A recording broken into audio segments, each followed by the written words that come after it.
Everybody can hear.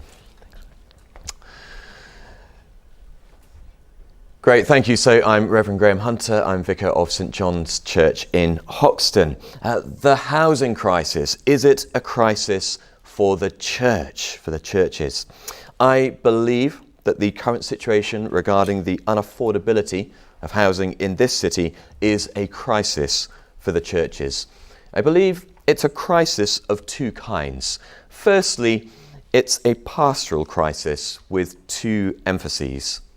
The pastoral work of the church in caring for our Christian community is jeopardized by the housing crisis.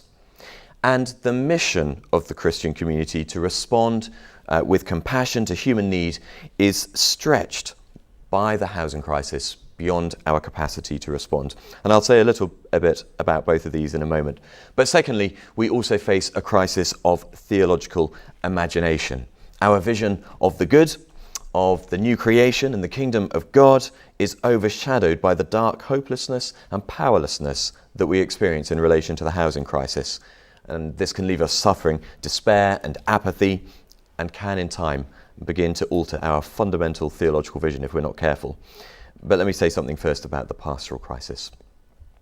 I mentioned that there were two emphases under this heading. The first is how we care for our Christian community in the parish or place to which we are called. And this is the challenge to baptizing, discipling and empowering Christian women, men and children for worship in the new covenant community and for service in the kingdom of God in their neighbourhood. Some brief examples from the past few years of my experience will illustrate the challenge.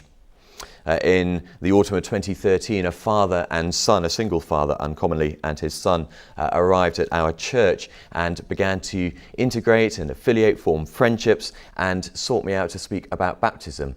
They were prepared for baptism and baptized at Easter in 2014. And with too much celebration and rejoicing, as you would expect.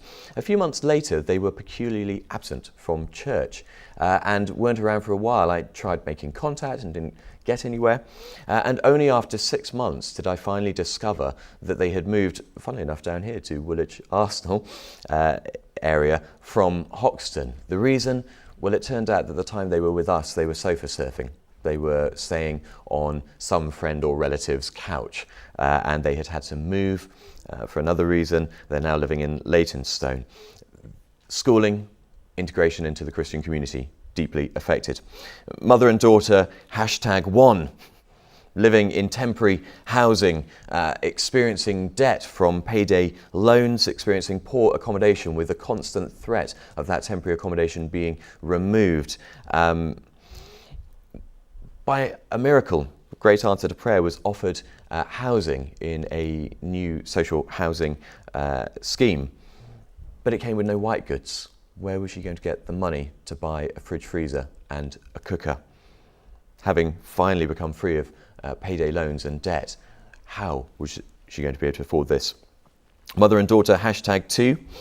Living with sisters in a local council house, but working in the sort of gig economy, working in hospitality, working wherever there was money to be made. And when work was tight, they fell into rent arrears and were evicted. Mother and daughter were put up in hostel accommodation. This was a 13-year-old adolescent girl with her single mother living in one room together in a block of about 50 rooms for 6 months while they waited to be rehoused. Had a massive impact on them. Again, thankfully, rehoused now securely. Currently, a single man in our congregation living in a dormitory hostel, which is under police investigation right at the moment after a potential murder/suicide earlier this week. He's sharing a bedroom with 8 other men, bunk beds around the walls. He showed me photos just last night of the bathroom, the toilet, and the mould and the damp that covers it. He's been experiencing lots of problems with colds and respiratory issues. Quelle surprise.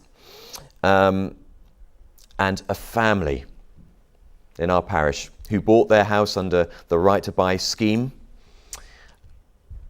but now are overcrowded and are stuck. So they are in a way part of that privileged group who did buy with a hefty discount, but family obligations mean that they have had relatives from overseas coming and staying and living. giving up one bedroom to grandma to live in, while the children bunk in various different ways. So mum and dad have the 9-year-old daughter in their bedroom with them. Grandmother has one bedroom, and then 24-year-old, 16-year-old and 14-year-old, boy, man, girl, boy, share a bedroom together. That's just typical and normal. Inappropriate sleeping arrangements, lack of space, no space for homework. But this is particularly striking because a 24-year-old man had a severe mental health breakdown and was hospitalised, sectioned under the Mental Health Act a year ago. He's recovering now and recovering well. But again, the impact of this crisis. And the final story from my parish and my experiences of a mother with children at our primary school, part of our parents' prayer group that meets on a Wednesday morning, who were temporarily rehoused, not in Hoxton, but rather out in Essex, and had an hour-and-a-half commute to get to school. Couldn't afford to bring the tube right into Zone 1 because of the costs, so would get a tube to Bethnal Green on the Central Line, get off and then take the bus. And it made an hour-and-a-half journey each way. And of course, schooling is affected. Children aren't able to get there in time and are exhausted and falling asleep during lessons. So the first emphasis is of this pastoral crisis is on the actual lives of the people and how that affects their capacity to live as discipling, witnessing Christians within the family, the church family, and in mission in the parish. Second emphasis, which I'll say less about, is of our limited capacity to respond with compassion to human need.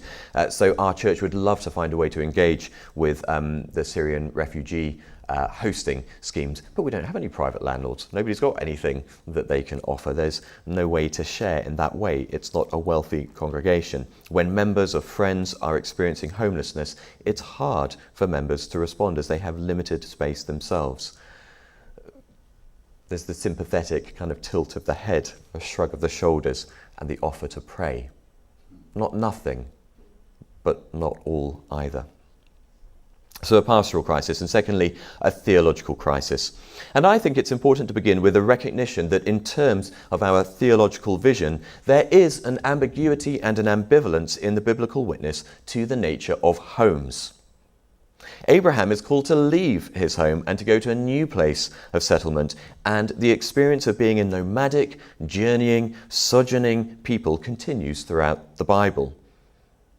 Even the settlement in the Promised Land is only a foreshadowing or a type of the ultimate arrival at our ultimate home. Jesus says that foxes have holes and birds have nests, but the Son of Man and those who follow him have nowhere to lay their heads. Following Jesus invites us into a nomadic existence as we journey towards our ultimate home, the renewed creation of new heavens and new earth. We are to live, metaphorically at least, in tents or tabernacles, ready to move where and when we are called. We are not to assert for ourselves a right to occupy any part of God's creation, but we are to receive it all with gratitude as temporary stewards and provisional custodians. In one sense, we are never to own a home. But there is another story to tell, and that story, far more positive, I think, for us in the Bible, is of hospitality, peace and rest, a place and a space for human relationships to be restored and recreated by rest and recreation. My people will live in peaceful dwelling places, in secure homes, in undisturbed places of rest. That's Isaiah 35:18. Jesus eats with people in their homes and so lays a pattern for how we are to welcome the presence of God with us. He stands at the door and knocks, awaiting our answer, willing to come in and eat with us. In this theological sense, a house can never be a home if it is a property. If it is an investment vehicle, a pension fund, or a capital asset, we are usurping the purposes of God for our dwelling places. I can't help but wonder whether the property ladder is fit only for demons and not for angels. While we journey towards our eternal home in the new creation, we are also called to bear witness to that same new creation through a new ethic lived here and now. I'm passionate about the church is engaging in tackling the housing crisis because I see the provision of appropriate housing as a basic human need to enable human flourishing. I've heard countless stories and witnessed innumerable cases of people's lives being destroyed through insecure, inadequate or unaffordable housing. Human flourishing is limited by worries about such basic things as shelter and a safe environment in which to live and raise a family. But further still, we cannot fashion and image in our lives the hospitality of Christ without peaceful dwelling places in which rest and recreation can properly occur. If we truly believe that the coming kingdom of God is set to renew the face of the earth, then we are compelled to campaign for a good and a just solution to the housing crisis. Thank you.